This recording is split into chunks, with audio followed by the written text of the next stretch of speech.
Hello friends, welcome to smile talk paramedical channel. Friends, JNM nursing board ವತಿಯಿಂದ 2026ನೇ ಸಾಲಿಗೆ ಒಂದು ಗುಡ್ ನ್ಯೂಸನ್ನು ಅಪ್ಡೇಟ್ ಮಾಡಿರುವಂಥದ್ದು ನಮ್ಮ ಆರ್ಟ್ಸ್ ಮತ್ತು ಕಾಮರ್ಸ್ ವಿದ್ಯಾರ್ಥಿಗಳು ಮತ್ತು ಸೈನ್ಸ್ ವಿದ್ಯಾರ್ಥಿಗಳಿಗೆ. ನೀವು ಈ ವರ್ಷವೂ ಕೂಡ 2026ರಲ್ಲಿ JNM ನರ್ಸಿಂಗ್ ಅಡ್ಮಿಷನ್ಗಳನ್ನು ತೊಗೋಬೇಕಂತ ಬಯಸಿದರೆ ನಿಮಗೆ ಗುಡ್ ನ್ಯೂಸ್. ಈವ್ನಿಂಗಲ್ಲಿ ಒಂದು ಅಪ್ಡೇಟ್ ಆಗಿದೆ, ನಿಮಗೆ ಸ್ಕ್ರೀನಲ್ಲಿ ಕೂಡ ತೋರಿಸ್ತಾ ಇದ್ದೀನಿ, ನೋಡ್ತಾ ಇದ್ದೀರಿ. 2026 ಮತ್ತು 27ನೇ ಸಾಲಿಗೆ ಯಾರೆಲ್ಲ ಅಭ್ಯರ್ಥಿಗಳು ಅಡ್ಮಿಷನ್ಗಳನ್ನು ಮಾಡಿಸ್ಕೋಬೇಕಂತಂದರೆ ಅದಕ್ಕೆ ಆನ್ಲೈನ್ ಅರ್ಜಿಗಳನ್ನು ಕರೆದಿದ್ದಾರೆ. ನೋಡಿ, ಇದು ಸಡನ್ನಾಗಿ ಕರೆದಿರುವಂಥದ್ದು. ಇನ್ನೂ ಇದು ನ್ಯೂಸ್ ಪೇಪರಲ್ಲಿ ಬರಬೇಕಿತ್ತು, ಬಟ್ ಇವರು ತರಾತುರಿಯಲ್ಲಿ ಏನು ಮಾಡಿದಾರಪ್ಪ ಅಂತಂದರೆ ಈ ಒಂದು ಆನ್ಲೈನ್ ಅರ್ಜಿಗಳನ್ನು ಕರೆದಿದ್ದಾರೆ. ಆನ್ಲೈನ್ ಅರ್ಜಿ ಈಗಾಗಲೇ ಓಪನ್ ಕೂಡ ಆಗಿದೆ. ಅದಕ್ಕೆ ಸಂಬಂಧಿಸಿದಂತೆ ನಾನು ಈ ವಿಡಿಯೋದಲ್ಲಿ ಸಂಪೂರ್ಣವಾದಂಥ ಮಾಹಿತಿಯನ್ನು ಕೊಡ್ತೇನೆ.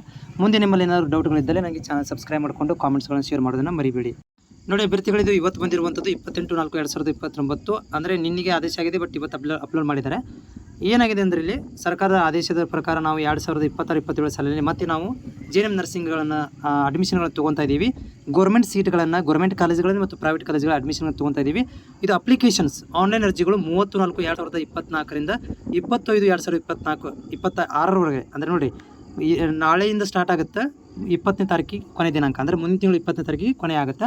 ಅಪ್ಲಿಕೇಶನ್ ಹಾಕಲಿಕ್ಕೆ 400 ರೂಪಾಯಿ, SC ST ಮತ್ತು ಕೆಟಗರಿ 1 ಅವರಿಗೆ 250 ರೂಪಾಯಿ, ಉಳಿಕಿದವರಿಗೆ 400 ರೂಪಾಯಿ ಇರುತ್ತೆ.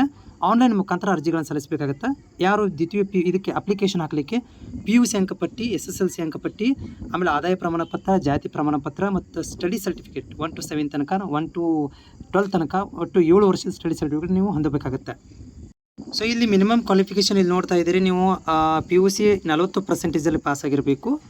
SC ST ದವರಿಗೆ 35% ಪಾಸ್ ಆಗಿರಬೇಕು. ದ್ವಿತೀಯ PUCಯಲ್ಲಿ ನೀವು 1 to 12 ತನಕ ಮಿನಿಮಮ್ 7 ವರ್ಷ ಕರ್ನಾಟಕದಲ್ಲಿ ವ್ಯಾಸಂಗ ಮಾಡಿರಬೇಕು. ಇದು ಕಂಡೀಷನ್ ಇದೆ, ಹೌದಾ? ಅಪ್ಲಿಕೇಶನ್ಗಳು ನಾಳೆಯಿಂದ ಓಪನ್ ಆಗ್ತಾ ಇದೆ. ನೀವು ಅಪ್ಲಿಕೇಶನ್ ನಿಮಗೆ ಗೊತ್ತಾಗಲಿಲ್ಲಪ್ಪ ಅಂತಂದ್ರೆ ಒಂದಿನ ವೇಟ್ ಮಾಡಿರಿ. ನಾನು ನಿಮಗೆ ಲೈವಲ್ಲಿ ಬಂದು ಸಂಪೂರ್ಣವಾದಂಥ ಮಾಹಿತಿಯನ್ನು ಕೂಡ ಅಪ್ಡೇಟ್ ಮಾಡ್ತೇನೆ.